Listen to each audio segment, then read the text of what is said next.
Good morning everyone. So today's my topic है nerve cell. What is nerve cell? Nerve cell क्या होती है?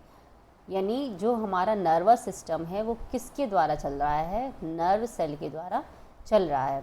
Nervous system मतलब हमारी सोचने की क्षमता, हमारा काम करने की क्षमता, जितनी भी क्षमताएं हैं ये किसके द्वारा होती है? नर्व सेल के द्वारा होती है।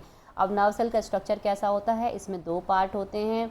एक होता है साइटोन बॉडी और एक होता है बॉडी। ये साइटोन है, ये साइटोन कहलाता है और ये बॉडी कहलाती है। अब जो साइटोन होता है ये एक सेल ये पूरी सेल है। इसका जो ये पार्ट होता है ना ये बहुत इंपॉर्टेंट होता है। इसके बीच में ये क्या है? ये न्यूक्लियस है। ये जो धागेनुमा स्ट्रक्चर निकलते हैं इनको डेंड्राइट्स बोलते हैं और इसको बोलते हैं पूरा अंदर निसिल ग्रैन्यूल्स होंगे, इसको बोलते हैं सेल बॉडी। सेल बॉडी फिर जब ये आगे बढ़ता है तो एक पतली सी टेलनुमा स्ट्रक्चर होती है जहाँ से टेल और ये जुड़ती है उसको बोलते हैं एक्सॉन हिलेक।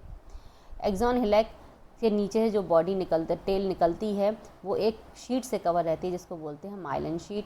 और ये माइलिन शीट बीच बीच में अलग अलग से अटैच होती हैं जिसको बोलते हैं नोड ऑफ रेनवियर।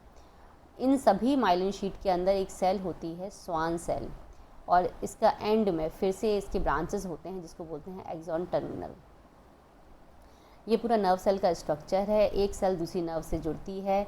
जैसे ये समझिए ऐसे करके ये ऐसे गई, फिर यहाँ से ये गए, ये ऐसे गया, फिर यहाँ से एक और सेल अटैच हो गई,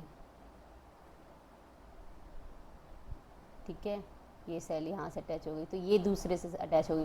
तो ऐसे पूरी बॉडी में ये नर्व सेल्स फैली होती हैं। सबसे लॉन्गेस्ट नर्व हमारी नर्व सेल ही होती है। Thank you everyone. अगर आपको ये लेक्चर समझ में आया है तो आप मेरे इस चैनल पर जाइए, उस पर लेंदी लेक्चर देखिए। उसको मैंने डिस्क्राइब में समझाया है।